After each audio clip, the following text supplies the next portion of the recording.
ভিডিওতে আপনারা জানতে পারবেন কেন Dubai, Abu Dhabi, Ajman, Sharjah every single state of UAE গত 4 বছর পর্যন্ত বাংলাদেশ ভিসা জটিলতায় ভুগছে।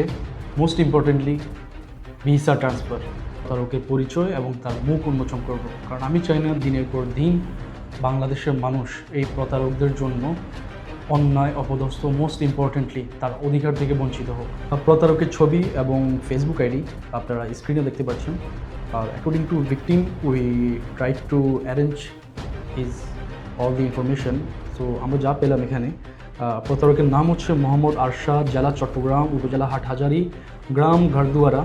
তার পড়ালেখা গারদুয়ারা গভর্নমেন্ট প্রাইমারি স্কুল থেকে। আর আমি দৃষ্টি আকর্ষণ করছি হাটহাজারী উপজেলার পার্লামেন্ট অফ মেম্বার এমপি জনাব মীর মোহাম্মদ হেলালুদ্দিন ভাইয়ের, অ্যান্ড ইউএইতে নিযুক্ত বাংলাদেশের রাষ্ট্রদূত জনাব তারেক আহমেদ ভাইয়ের। ডকুমেন্ট অলসো ভেরিফাই করে দেখলাম এই শিপমেন্টের যত ইনফরমেশন আছে সব কিছুই। ওর কোম্পানি হচ্ছে nice green food staff trading LLC, যেটা হচ্ছে আল আভির মার্কেট, যেটা হচ্ছে দুবাই ইউএইর সবচেয়ে বড় vegetable and food item wholesale market. তো ওইখানে তার ওয়্যার হাউস আছে। তো ওইখান থেকে বেসিক্যালি সে এই সমস্ত স্ক্যাম রান করে। আপনারা যারা দেশ ও দেশের বাইরে এমন প্রতারণার শিকার হয়েছেন কিংবা হচ্ছেন, কাইন্ডলি আপনারা চাইলে স্ক্রিনে দেওয়া ইমেল অ্যাড্রেসে আপনারা আপনাদের সমস্ত সিচুয়েশন শেয়ার করতে পারেন আমাদের সাথে। আমরা আপনাদের সাথে যোগাযোগ করব এবং চেষ্টা করব যথাসাধ্য ব্যবস্থা নেওয়ার, ইনশাআল্লাহ।